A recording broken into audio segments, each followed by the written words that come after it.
Yeah అన్న నమస్తేనా. నమస్తే అండి. ఏం పేరు నా పేరు? నా పేరు వెంకట్ అండి. ఇంకా ఏం పని చేస్తుంటానా? నేను మార్కెటింగ్ అండి. మార్కెటింగ్ అంటే కాస్త రెస్ట్ కోసం ఇక్కడికి వస్తూ ఉంటారా? ఎస్, అంటే మార్కెటింగ్ చేస్తూ జస్ట్ రిలాక్స్ కోసం పెట్టొచ్చు. ఓకే, ఎక్కడన్నా ఏ నియోజకవర్గం ఇది?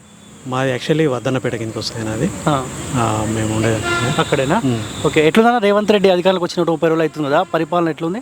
పర్లేదండి, బట్ ఏంటంటే ఫస్ట్ టైం కదా తను వచ్చడము, బట్ టైం తీసుకుంటారు. ఇంకొక 1 year 2 years టైం తీసుకొని వాళ్ళు సెట్ అవ్వడానికి టైం పడుతుంది మనకి. తీసుకొని బాగానే చేస్తున్నారు తను కూడా.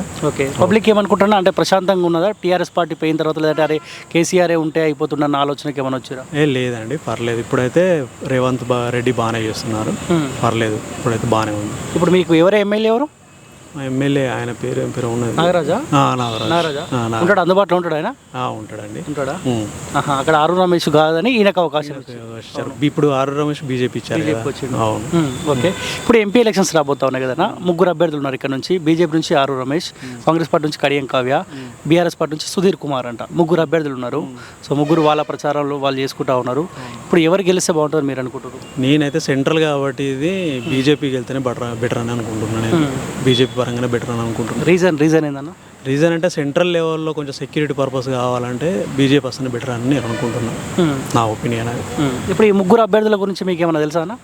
ఆరూరి రమేష్ అయితే కొంచెం తెలుసు, నాగరాజు కూడా కొంచెం తెలుసు, మిగతా వాళ్ళు నాకు అంత ఐడియా లేదు. ఇప్పుడు కడియం కావ్య కూడా పరిచయం లేదా? నాకు అంత ఐడియా లేదు.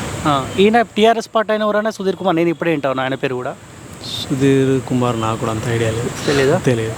ఓకే, ఇప్పుడు ఈయన బీజేపీలోకి వచ్చింది కదా మరి ఆరు రమేష్, అంటే టీఆర్ఎస్ పార్టీ కానీ బీజేపీ కండవ కప్పుకొని బీజేపీ టికెట్ ఇచ్చింది, మరి ఆయన ఓట్లు పడే అవకాశం ఉంటుందన్న? ఉంటుందండి. బీజేపీని ఆలోచించి చేస్తే రావచ్చు, ఆయన ఉన్నా కానీ బీజేపీ తరఫున అయితే రావచ్చు ఓట్లు అనుకుంటున్నా.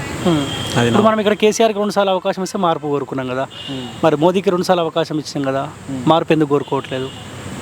బీజేపీ అనే సెంటర్లో ఉంటేనే కొంచెం స్ట్రాంగ్ ఉంటుందని మేము అనుకుంటున్నాం. ఎందుకంటే అన్ని విధాల సెక్యూరిటీ పర్పస్, స్టేట్ పర్పస్ అన్నిటికీ బాగుంటుందని మేము అనుకుంటున్నాం. మళ్ళీ బీజేపీ వస్తేనే బెటర్, నా ఒపీనియన్ అయితే. ఓకే, పబ్లిక్ ఉన్నారా అంటే సెంట్రల్లో బీజేపీ ఉండాలన్న ఆలోచన పబ్లిక్ ఉన్నారా? మన సైడ్ ఉండదు అనుకుంటున్నా, బట్ వేరే స్టేట్స్ అయితే నాకు తెలిసి బీజేపీకే సపోర్ట్ చేస్తుంది. కానీ ఇక్కడ 7 మంది కాంగ్రెస్ పార్టీ సంబంధించిన ఎమ్మెల్యేలే ఉన్నారు ఈ పార్లమెంట్ పరిధిలో. కష్టమే కదా మరి అట్లంటే?